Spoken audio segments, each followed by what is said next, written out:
Welcome to the Defiant. I'm your host, Tegan Klein. Today, I'm joined by Jason Bailey, co-founder and CEO of ClubNFT, a platform pioneering the next generation of NFT solutions to help collectors analyze, monitor, and protect their collections.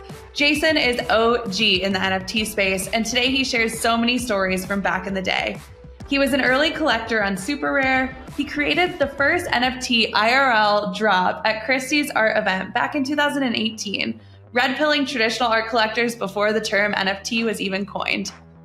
We get into Jason's background in both art and tech, his views on generative art, as well as a deep dive into ClubNFT and the solutions they help solve for. But first, Jason tells us why he's passionate about the NFT space. Yeah, so I've been passionate about the NFT space since late 2017. I'm kind of the old graybeard in the space. I've been pretty much into art and tech since I was born. My whole life I wanted to be an artist and was born into a family of engineers. So I've always been trying to find a way to combine art and technology together. And I've always also been a little bit disappointed about the lack of opportunity for artists. So I went to school for art, but ended up working in tech because, like a lot of artists, I couldn't find a job. So really what drew me to NFTs in late 2017, before we were even calling them NFTs, was like the potential to build like a more equitable system. Like the art world, really like a very small number of artists ever make it. And like having gone to school with hundreds, if not thousands of artists, because I went to school for art, one day I looked around and I'm like, wait, none of us are working full-time in art. Like this system isn't working for like the creatives.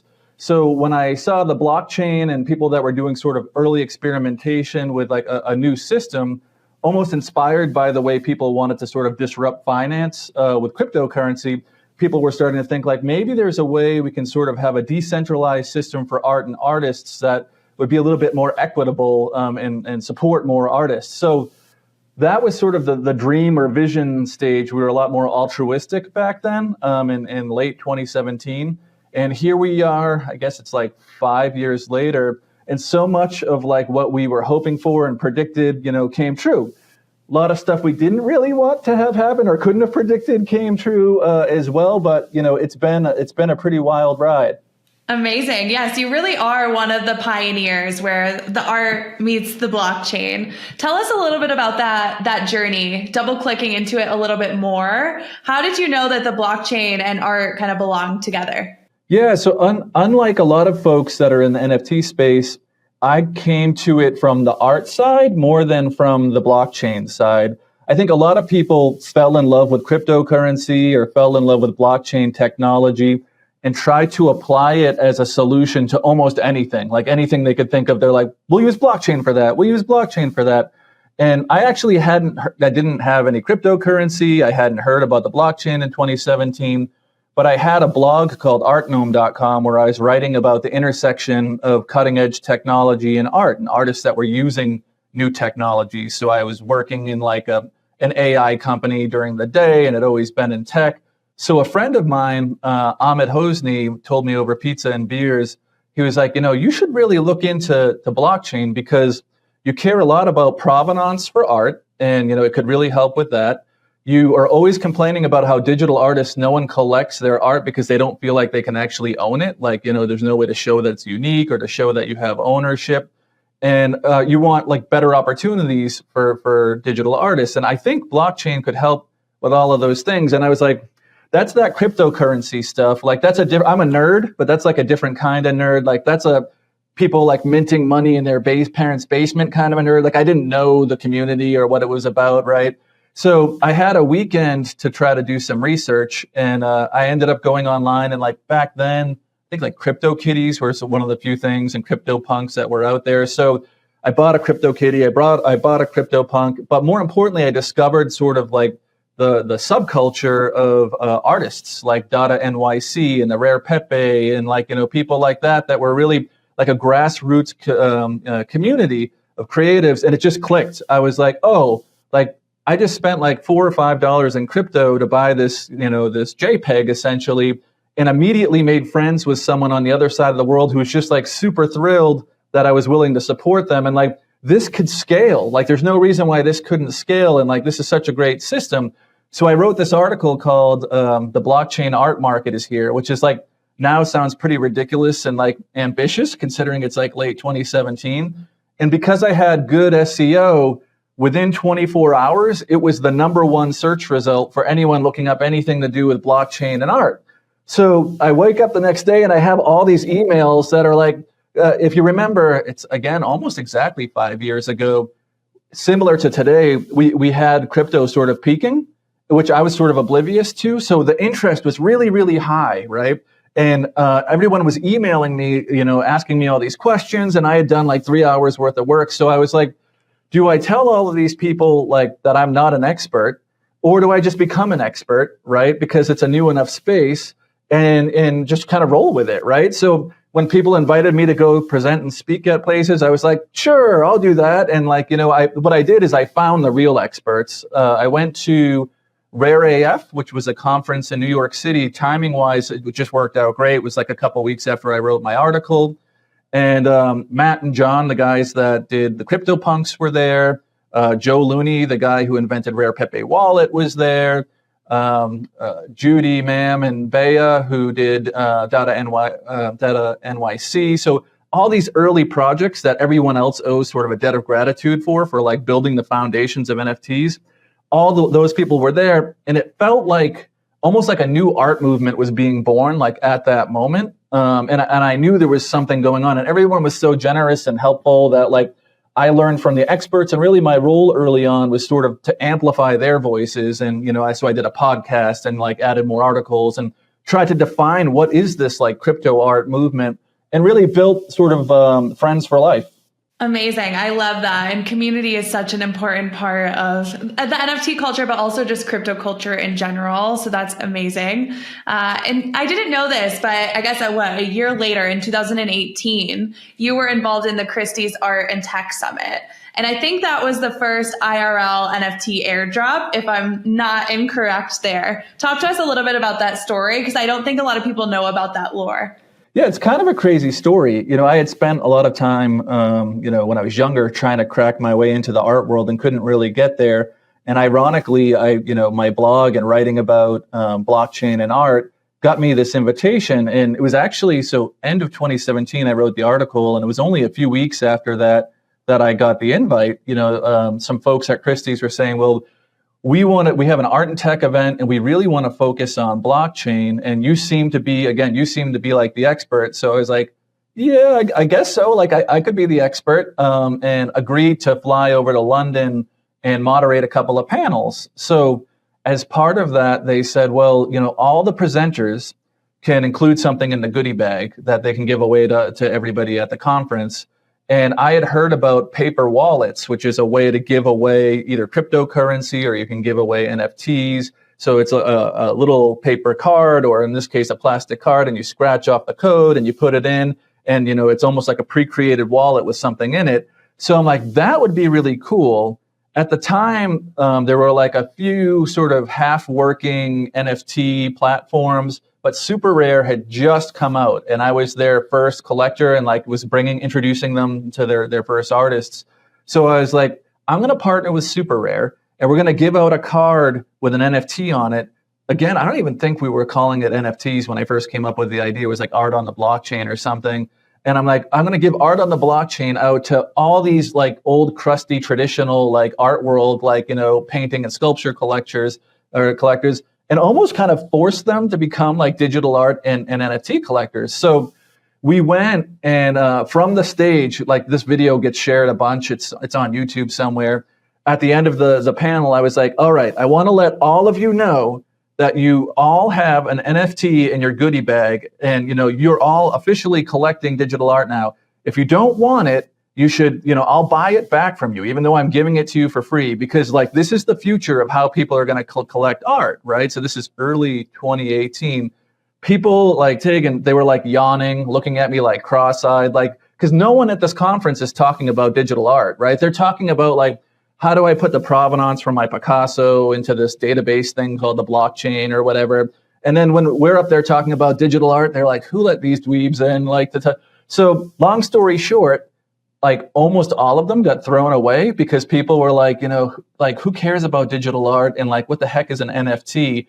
2 years later, so 2021, 3 years later, each of them now sell for about $1 million. So I accidentally created like a $300 million giveaway and introduced the traditional art world to NFTs basically in the same 24-hour period. That is an amazing story. I love that. And what's that collection called? Did it have a name? Yeah, so the artist is Robbie Barrett. He was a 17-year-old AI artist at the time doing amazing work. And I think they call them, well, the community, it's become a really big part of sort of the early NFT folklore.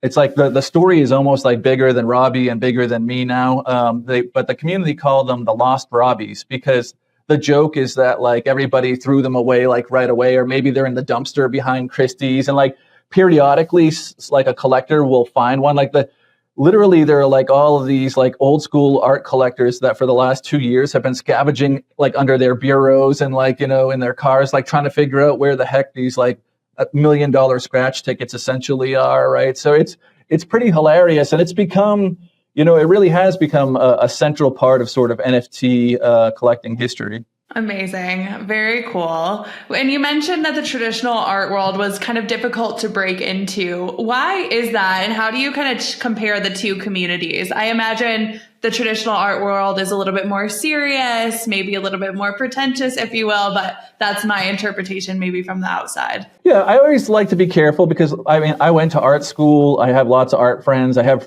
lots of friends in the traditional art world, and they're all good people.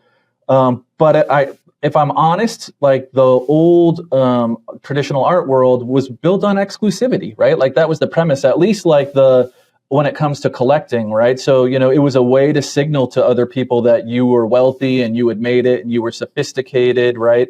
And if you let all the art in and all the artists in and all the people that say they're collectors in, then you lose that air of sophistication or exclusivity. But for me, I grew up like relatively like lower middle class, but my parents were like enlightened and took me to art museums all the time. So I literally thought that art was like a consolation for poor people. Like, we don't have a lot of stuff, but like we get to go to museums and make art and appreciate art. And like it kind of connected with this idea of like I had heard about like the starving artist and stuff. And I'm like, oh, art's like, it's like what we get. And then when I got older, not until I like got out of art school, that I realized like, oh, the art world is like this weird thing where like there's a small number of artists that actually make it, and you have to have the right connections, and there are all these like super wealthy people that like, kind of pick and choose and have, influence. So, yeah, I almost forgot your original question, but essentially the difference between the traditional art world and this new art world was like, at least in the beginning, a bunch of us that were kind of tired of that, like we were like, art's such an amazing thing. It should be for everyone. Like making art should be for everyone. I believe I get in trouble for this because like sometimes artists get mad at me, but I believe everyone's an artist. Like art's real power is in the making more so than in the collecting. Like collecting's fun and great, but like appreciation of art and making art is too important and like too big a thing to like enrich people's lives to make it like exclusive, right? So that's why I wanted to help build this new world where we at least try to make it more open and, receptive and do almost the opposite of like what the old traditional art world's reputation was.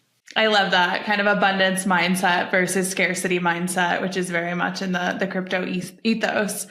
Amazing. And I guess if we're being careful, we're not calling it the legacy art world like we call legacy finance. We're calling it traditional art. Is that right? People call it like, trad art world and like, again, there's lots of awesome stuff in art and art history and a lot of amazing people, and I don't want to write them off, but I think, everybody's had the experience of going into a white cubed gallery and feeling like they're being looked down upon for not having enough money to potentially buy something, or like there's even the language, the language of art and art history and, art theory got to a point where, it was intentionally designed to make people feel dumb or like they're not part of it, right? And I just feel like that's the opposite of what art should be doing. Absolutely. Yeah. And I feel that even if you have the money, I feel like it's still, you walk into a gallery, it's a little bit intimidating. It's hard to know, there's this information asymmetry when it comes to the provenance. Yeah, I love the painting, but can you justify the price?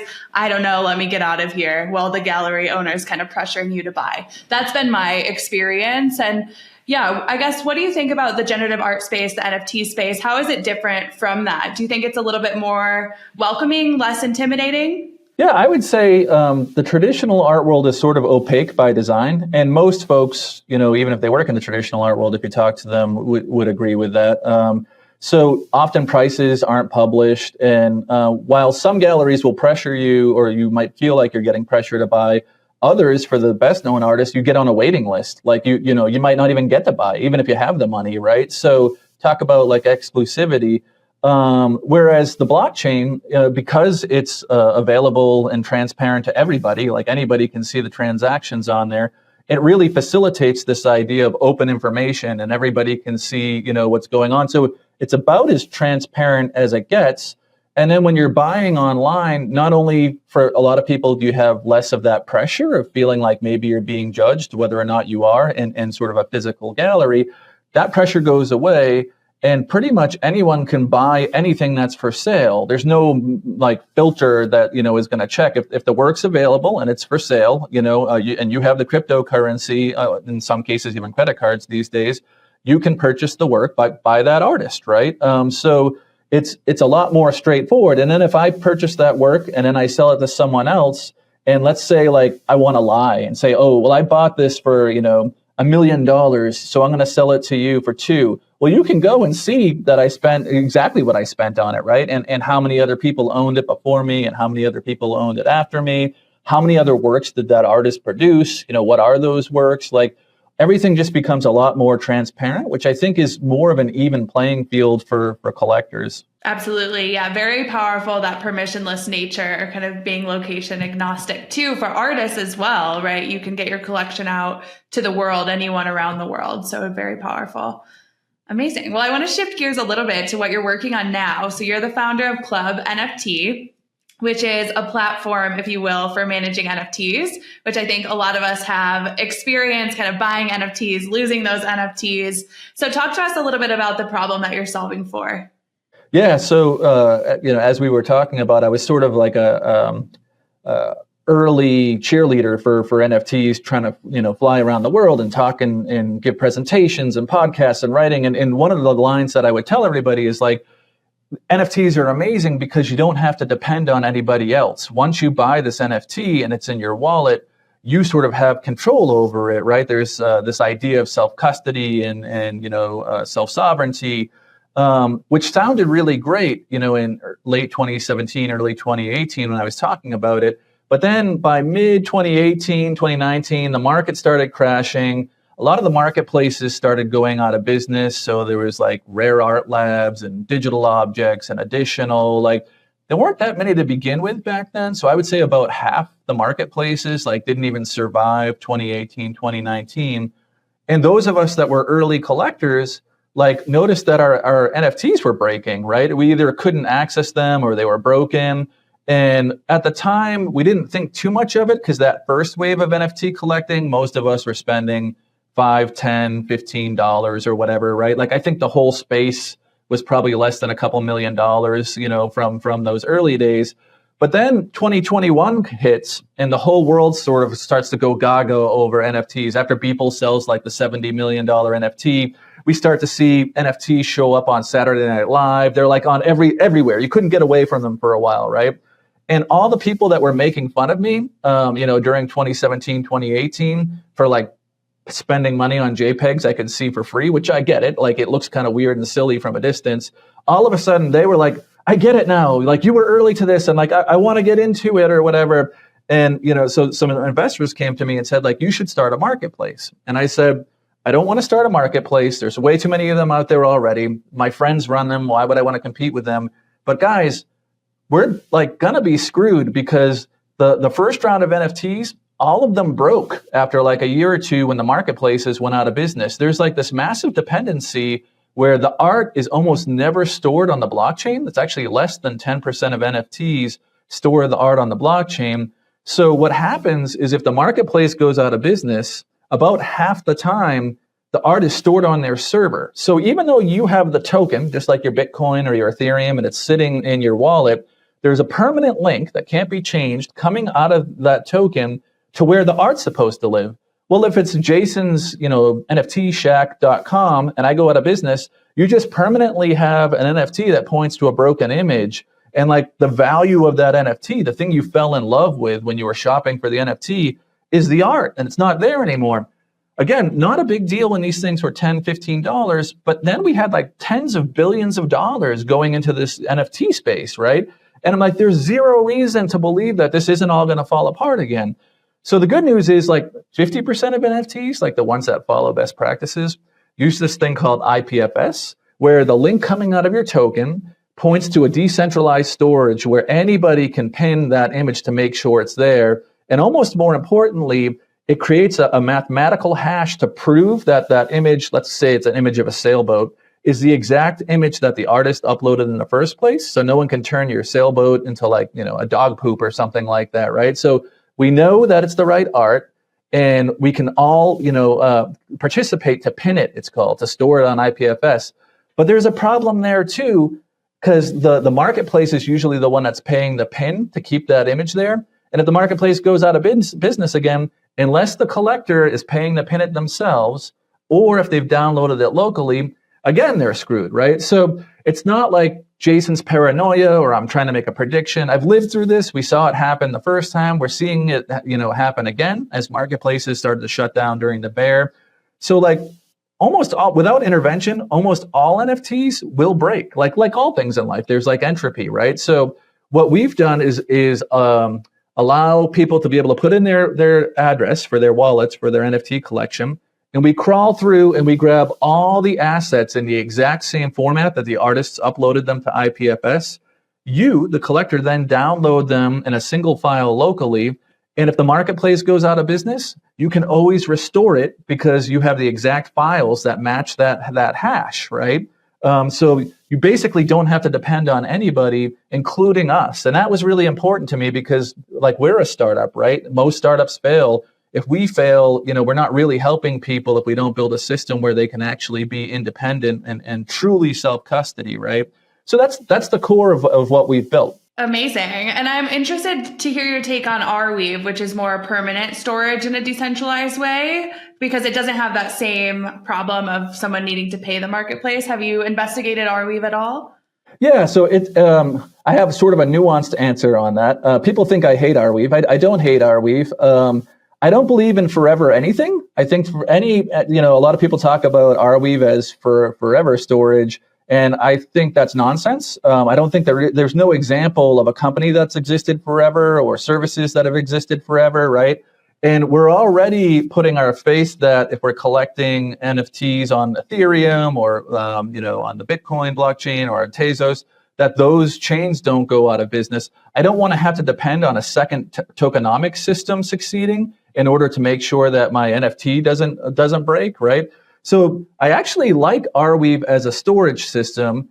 I just want it to be one of many storage systems. So if I use IPFS and I buy NFTs that use IPFS and I download a backup, I might keep a copy of my backup on Arweave. I might keep a copy on a DVD or a hard drive, maybe several hard drives.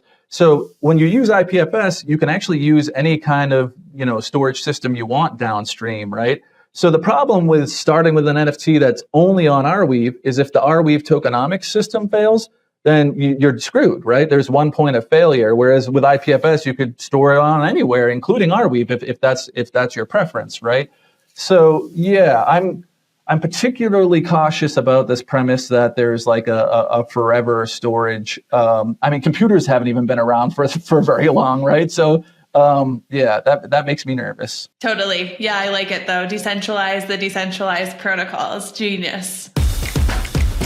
Need funding for your blockchain idea? The Stellar Community Fund is funding projects with up to $100,000 in XLM per project to build on the Stellar network. To get started, head over to communityfund.stellar.org and make a submission. And how are you all stepping in to fill the void? Can you give us a little bit more of a breakdown on what you're doing and who's using it? Yeah, it's so anyone could actually go and pin their own NFTs, or actually download all the files for their NFTs. So we're always upfront about that. We actually even link to tutorials, because my goal first and foremost as someone who loves this community is to add value and to make sure that people protect. I see digital art as like this generation's most important culture, and it's very fragile, right? Like, we know there's link rot, and like if people don't take care of these things, they'll disappear. So like whether you use ClubNFT or want to do it yourself, like, we tell people how to do it, but it's really complicated and time consuming, right? Like I'm a fairly technical guy for an art nerd or whatever, and I couldn't figure it out. And my collection, so this company like is evolved out of my own personal need. I woke up one day in 2021 and realized I owned millions of dollars worth of NFTs. I had spent tens of dollars, but I bought all the early stuff, and people were making offers for like hundreds of thousands of dollars. And I was like, oh crap, like I need to figure out how to keep these things from breaking and preserve them. So I immediately tried to go pin all my own NFTs, like, several days in a row. And one by one, I tried to grab each NFT and figure out which parts need to be pinned. And I had zero confidence that I was doing it correctly, right? And then I would talk to all my other NFT collector friends that had put in a lot of money or, were sitting on a lot of NFTs. And I'm like, how are you guys backing it up? And they're like, we aren't, and we don't know how, and we don't sleep at night, right? So I was like, okay, we need to build a system where you can just put in the wallet, hit a button, it'll pin all your NFTs, and it'll give you a local backup of all your NFTs, right? So we provide all of that. And then really when I talked to the investors, I said, there's several things that collectors need in this space that aren't being addressed, because everyone's in such a rush to just try to sell NFTs, because that seems like the fast way to make money. And I'm like, but the infrastructure is not really there. So in addition to providing backups and pinning, we built out a discovery tool. So we actually look at your wallet, and based on who you're collecting, we find similar collections and can help you discover artists that you haven't collected yet. So why that's important and a little bit different than other discovery engines, going back to my dream of building a new art world where it's not just the same 5 artists being collected over and over again, this is a way to help collectors find new artists, right? To make sure that we're not just going to consolidate to the same art system where it's like 3 artists make a ton of money and none of the other artists make any money. So it works really well, it's almost too well. A lot of collectors call our discovery engine the wallet drainer, because it shows them things that they want, and then they go and buy these other artists. But it broadens, what I'm getting at is it sort of broadens the field. So we have more and more collectors and more artists, right? So that's the discovery algorithm. And then we have a valuation system. And that was mostly because we felt like people would back up their NFTs more if they actually saw the values that were ascribed to the NFTs. So we have a pretty good valuation system in place. And then we have a publication, because you might remember when NFTs first took off, a lot of people were pretty angry. Like NFTs are pretty polarizing.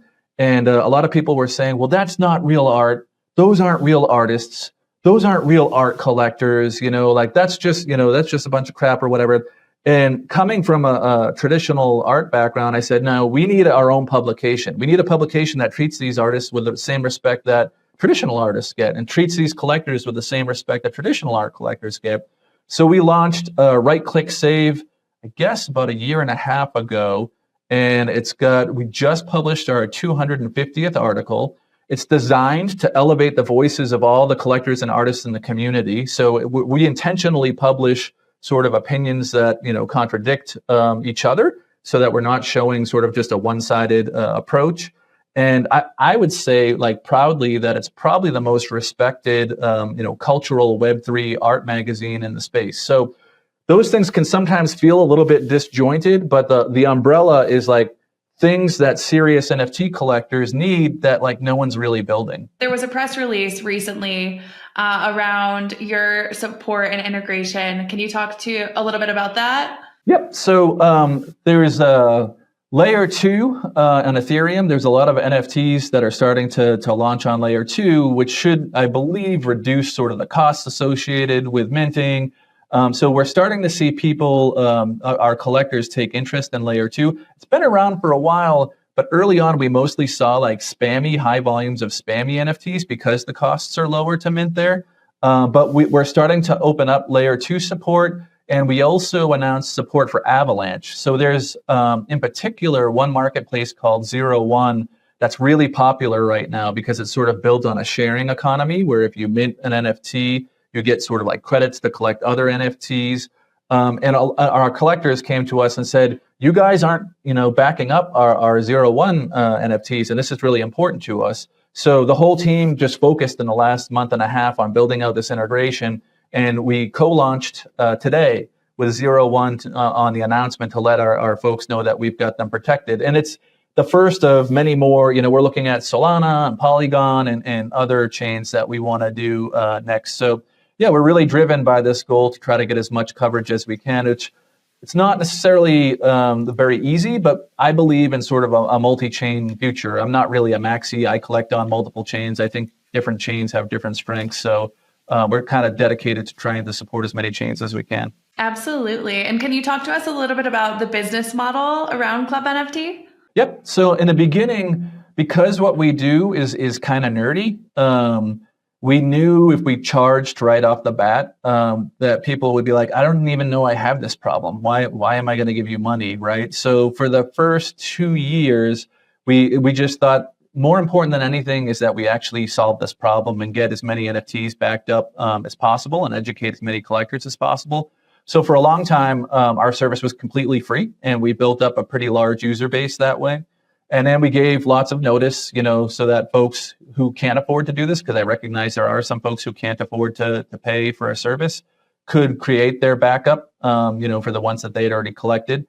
And we switched to an annual subscription model that we've sort of intentionally priced to be like really, really affordable, especially if you're a serious NFT collector and you've got hundreds of NFTs, or, a lot of our collectors have like tens of thousands up to millions of dollars, invested in NFTs. I think we're about $200 a year to protect people's NFTs, multiple wallets and whatnot. So it's a subscription-based model, but right-click save is completely free for folks to read. And we pretty regularly offer, right now with the 01 announcement, we're offering 3 free months. So what I like to tell folks, like, yes, I want my company to be successful, but yes, I also think it's really important that people protect their NFTs. So you could sign up today, go back up your NFTs, get your local backup. And if you don't like Club NFT and you don't like us or our services, at least your stuff's backed up, right? So then you can leave after that. Of course, I hope that you'll back your stuff up and you'll understand, like, oh, this is an important service. I don't know how to do this myself. I'm going to buy NFTs in the future. The fee really is pretty reasonable, and maybe they become customers, because that's how we would afford to be able to survive long term. Like, we'll probably talk a little bit about the bear market, but the bear market was nasty, right? I've been through a few of them, and I've watched other startups in this space that are doing like great things kind of just dissolve, because if you don't support the things that you believe in as a community, they kind of go away, So we're like anybody else. We're a young startup, and we need paying customers in order to keep evolving and supporting more chains and whatnot. Absolutely. Yeah. And one problem that I've personally encountered, and I would love your opinion on, is minting an NFT collection for an event, kind of proof of event.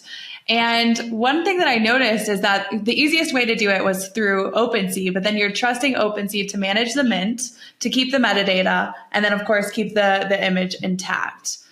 Is the industry evolving to create more consistent standards and maybe more, a more decentralized standard?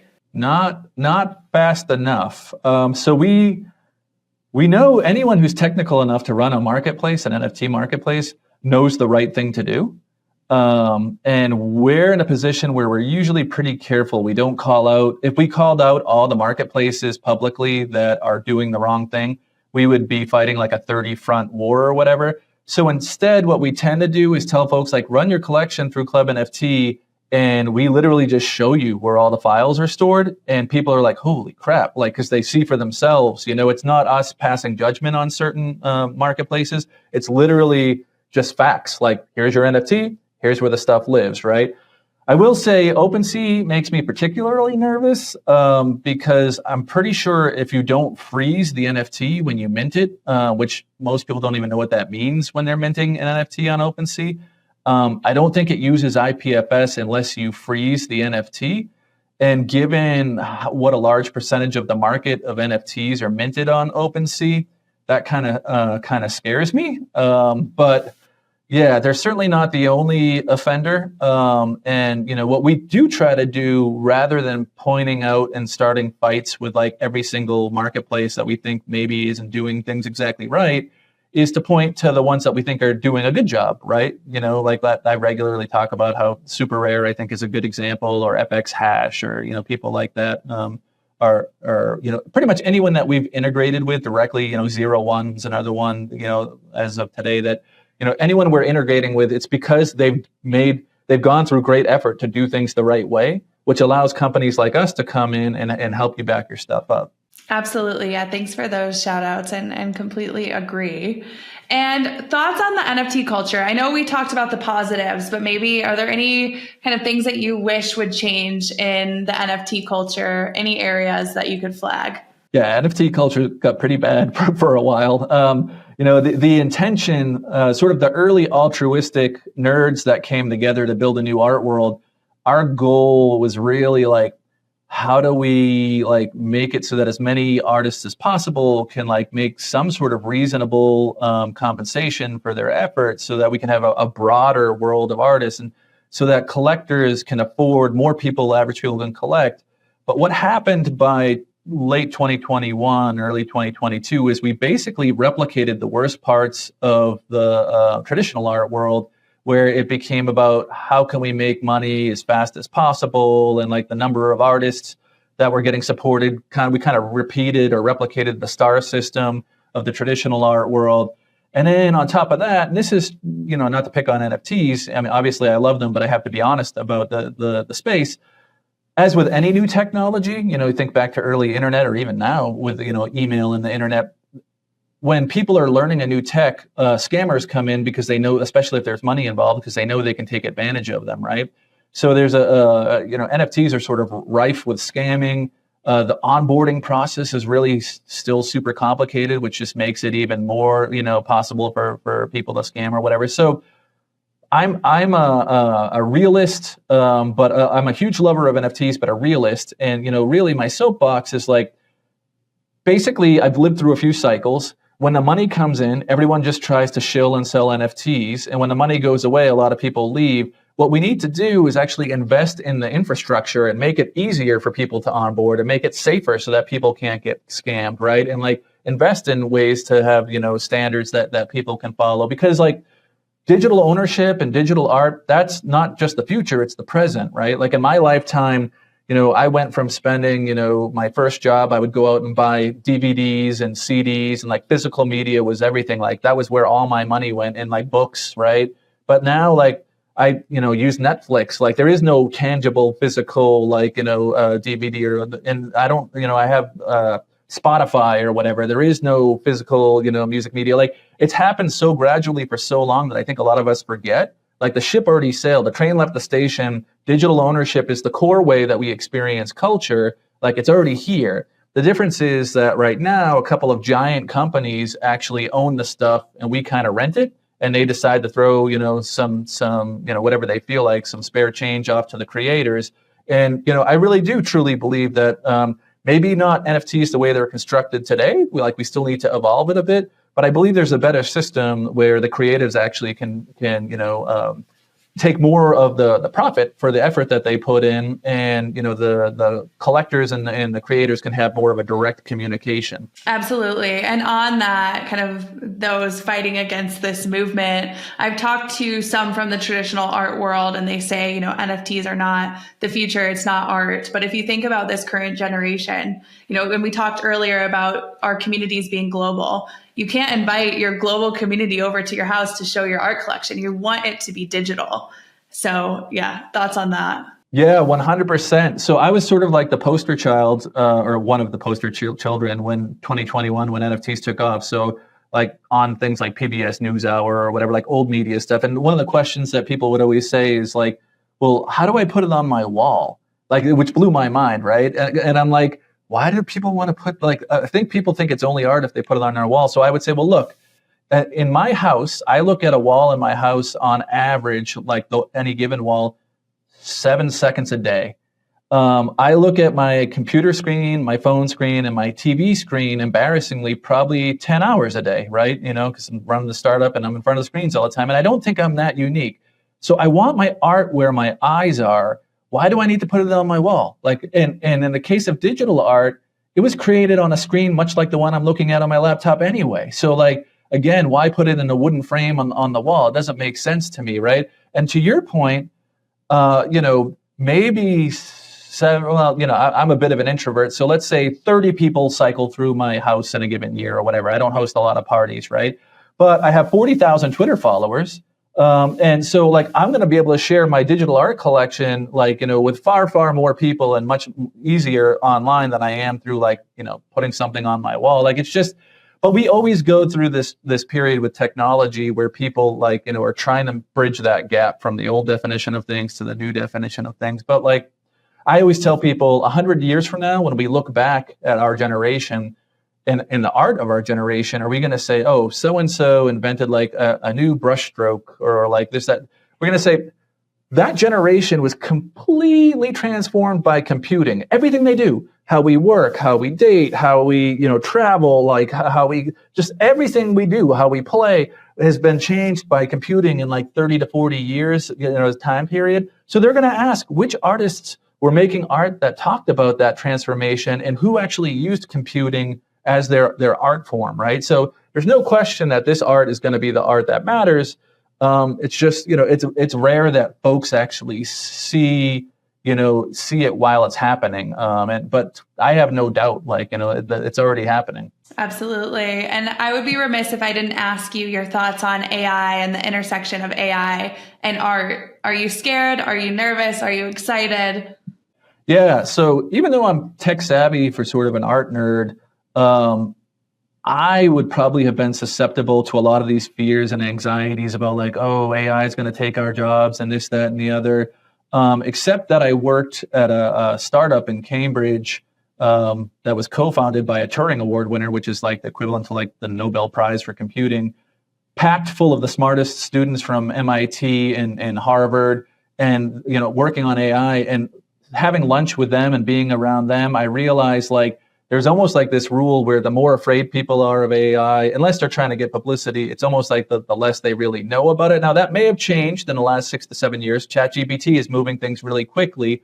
But at the time, most AI was pretty heavily human assisted. And there's always been this fear, just like there was fear and anxiety around NFTs when they came out, or the internet when it came out, or video games when they came out. Every time we've introduced new technology, humans are afraid. And I think that's probably for a good reason, right? We should ask questions and we should be careful. But at the same time, it's usually the concerns we have aren't the right ones or they're overblown. So I'm not too worried about it. Specifically in the world of art, I liked earlier AI when it actually required the artist to understand how the technology works, because I feel like they could intervene with the AI process a little bit more. The current AI, a lot of it's sliders and buttons, and you can or just type in a sentence and something comes out. And while there are people in that genre that I think are doing interesting work, because the barrier to produce something is so low, I feel like I'm being flooded with millions and millions and millions and millions of really boring, low quality, crappy art. And it's not that I don't think AI art can be good. It's that the barrier to produce vast amounts of images that are all pretty low effort, that barrier is so low. Okay, and let's get into it. We mentioned the bear market. We're gradually coming out of that brutal 2-year bear market. Do you see similar rays of hope on the horizon for the NFT space? I do. So I'm actually known for being a party pooper. I called, the inevitable downswing in NFTs. People would fly me out as an expert for a pro NFT conference. And they're like, here's Artmilm, the cheerleader for NFTs. And I'm like, yeah, the whole market's going to crash in 3 months. And they're like, no, but really? I'm like, yeah, because we know it's cyclical, right? We know it is. It's just part of being in this space.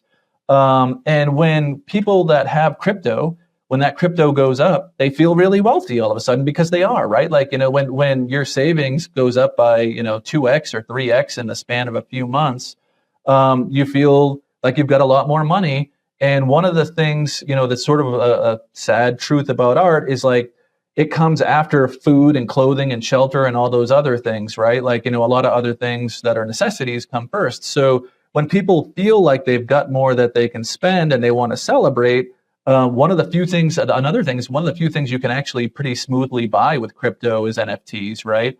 And then it's also, as much as I want it to be about collecting art, it is a little bit of a flex too. Like if I made $2 million off this recent, spike in Bitcoin, which I didn't, I only lose money on crypto because I haven't figured out how to do that correctly. But let's say I did make a few $1 million on Bitcoin. If I just go to every party and I tell everybody I made $3 million on Bitcoin, people are going to be like, you're an obnoxious jerk. If I buy a $3 million artwork, all of a sudden they think I'm a patron, right? So it is a convenient way to flex, although I don't think that should be the primary reason to collect. So yeah, of course people are going to buy NFTs.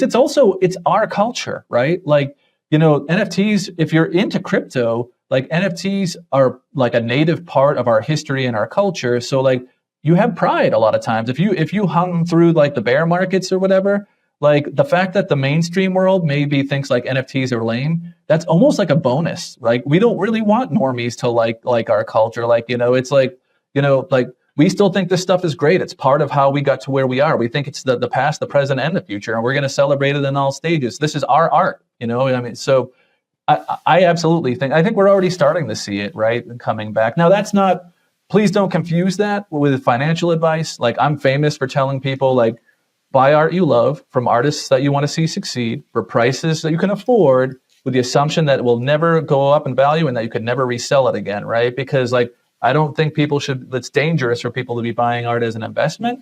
But do I think NFTs are going to stick around and like people are going to be excited about art? Of course. And we talked about the traditional art world and how some of them are maybe coming to be a little bit more excited about NFTs, at least in the last wave. What's your finger on the pulse for where the traditional art world stands today with NFTs? Yeah, I'll say when the NFTs took off, and again, I have, what I would consider a lot of friends in sort of the more traditional art world. I was a bit disappointed because as all these new collectors and artists came in, I thought they would all be excited too. I thought we shared this vision of like more people appreciating art and making art is a great thing. But a lot of them, again, it was sort of like this idea, well, like, that's not art, or these aren't really collectors, these are just speculators or whatever. So I was slightly disappointed during the bull, but then during the bear, I was actually slightly surprised. Like what happened in the summer when all the speculation went away and like people were less interested, the more traditional art world, institutions and figures took notice and interest. And I think what happened is, and it's always been a funny paradox to me, artists are like some of the most wild, progressive, experimental people. The art world is actually very slow moving and conservative, right? So I think they needed the dust to settle from sort of the manic, NFT craziness to actually sit back and look and figure out like which aspects of this were meaningful, how do we contextualize them, like what matters, right?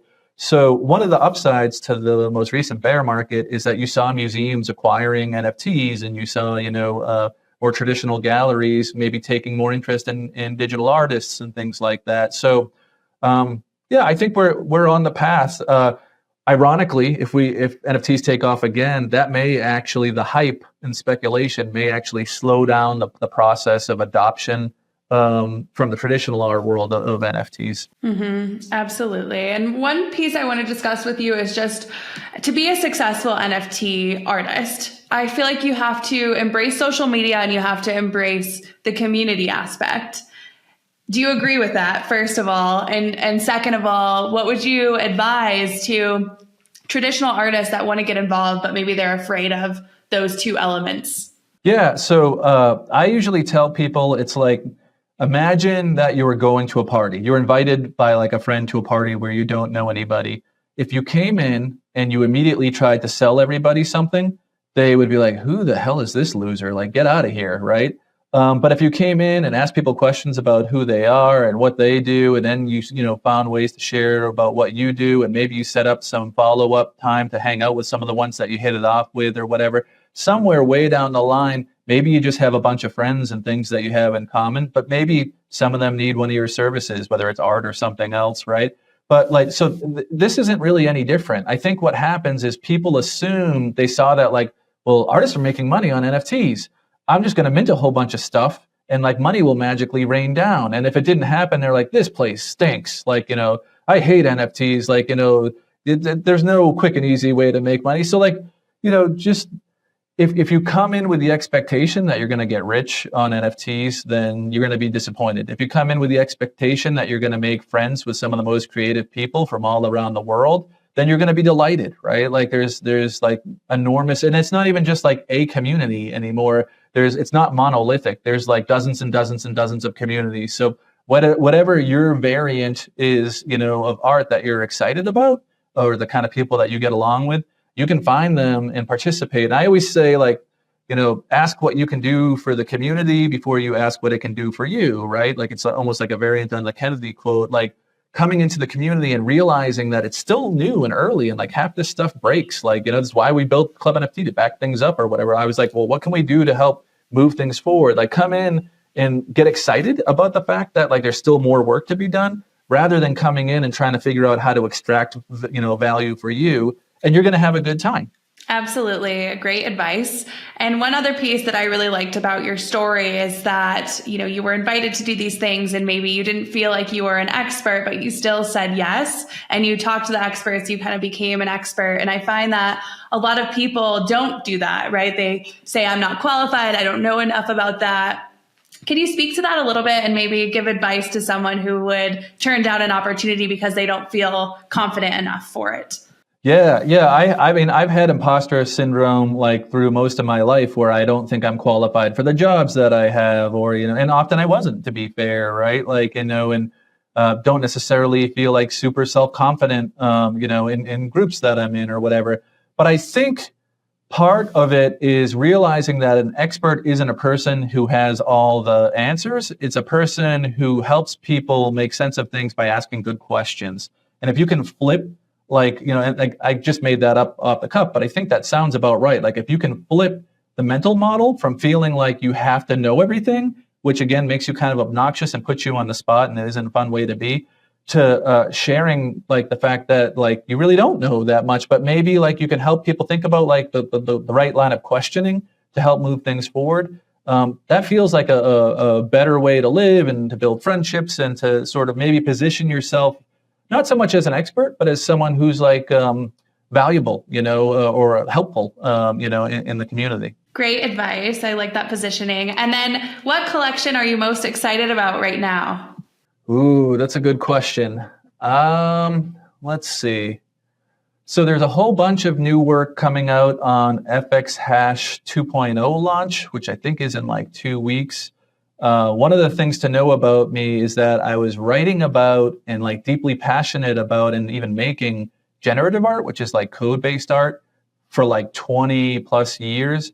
And then I was really excited about crypto art and NFTs, but I never thought those two things would cross because the generative art world was trying to get into like get recognition from the traditional art world. And for a while, the idea that like a semi-established artist would like do anything with crypto after the whole ICO scam and all of that, it just felt like those worlds would never collide. But FX Hash has this amazing open platform which sort of embraces these principles of like anyone can participate, but it's generative art, which is like the kind of art that I like best, right? So I just wrote an article for Right Click Save that sort of talks about like why I think it's so important that as NFTs get more popular, that we retain these values of openness where anyone can participate. And so lots of artists putting out lots of cool work. I'll probably spend more than I can afford when it launches. Amazing. And have you played around with art blocks at all on the side of generative art? I have, yeah. I love those guys. I was actually, I don't think advisor is not the right term, but I was one of the folks that helped sort of vet the early artists back when they launched. And I think they do a phenomenal job. I love Eric's like a pillar of the community. But for me and for a lot of other collectors, and this isn't anything they did, it's just the nature of art blocks was that the prices went up so fast. I'm someone who likes to collect like pretty regularly, and like I generally don't spend a lot per work. So the market on art blocks sort of priced me out pretty early on, but it's exciting to see artists that I know and love, be so successful there. And it's also neat, to be honest, to see art blocks and FX Hash, the founders, know each other, get along, write, articles together. And they just acknowledge, rather than like maximalism, like we see sometimes with like Bitcoin and Ethereum or whatever, here are two different approaches. One's heavily curated, right? And one's completely open. They're both, generative art oriented.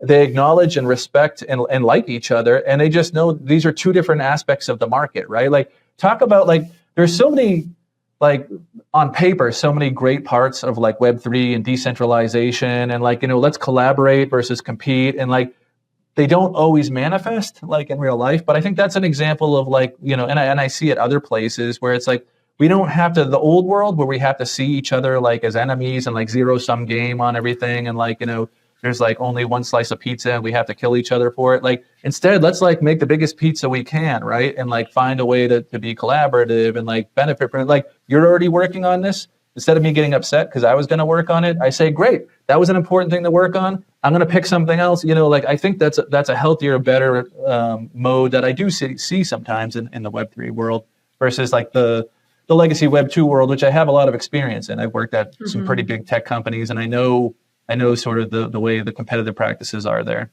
Absolutely. I hope we can keep that culture, that ethos, and prevent some of the zero-sum minded nature about growing up as the industry evolves. And one other question I had for you, just kind of thinking about your story, is you mentioned growing up kind of lower middle class. What does your family think about all of this now?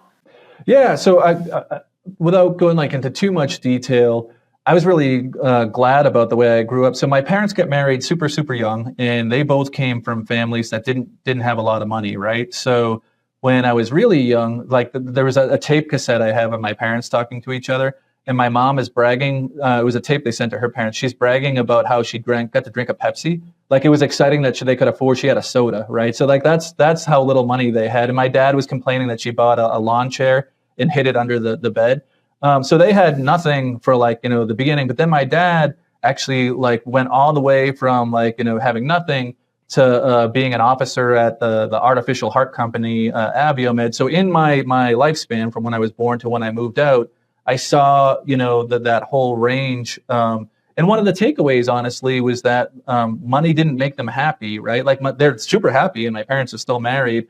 But if I hadn't seen my dad go through that process, I might have thought, well, someday when I'm older and I make a lot of money, the money will make me happy. But I realized, like, that's not the thing, right? But that wasn't your question. So yeah, I think they're probably, they're proud of me. They're glad I found a way to do something in art. They know that like art has been like my passion. It's like my religion since I was like 4 years old. Like, literally, that's all I've cared about. But yet I had to go into tech or some other field because like I had to pay rent and make money, and every chance I had, I was clawing my way back to art. So I think for them, it feels really validating to see that I found a way to get my creative side in and really exercise like the art muscle. Absolutely. And I hope so many artists find that as well. And last question is, how are you Defiant?